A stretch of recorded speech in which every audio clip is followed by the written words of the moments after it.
the opening of the way. They were not just a king and queen, they were the keystone and the archway. For generations beyond count, the great temple of the dawn had remained sealed. Its entrance, a seamless, impervious wall of black hematite, cold and silent.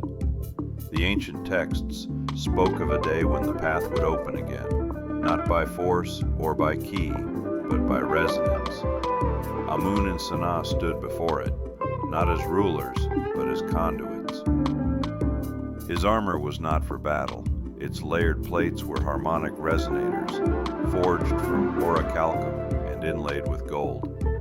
Her flowing dress and cape were woven from sonic silk, threads capable of capturing the faintest frequencies of the heart. The grand columns that flanked them, covered in hieroglyphs that told the story of their people's exodus and return, were not mere decoration.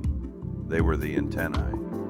The priests had chanted, the engineers had calibrated the sacred instruments, but the ancient technology, born of star metal and human spirit, required one thing more: a perfect, synergistic frequency, generated by two minds, two hearts, in absolute unison.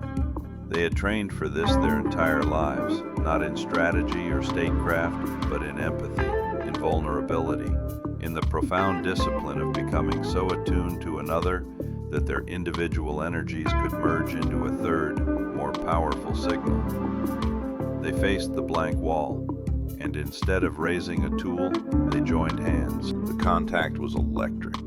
The intricate patterns on their garments began to glow, a soft light that pulsed in time with their synchronized heartbeats. The golden particles floating in the air, nanites left by their ancestors, or perhaps pure magic, swirled around them, drawn to the energy they generated. Amun focused on the memory of his people's strength, their resilience across the void.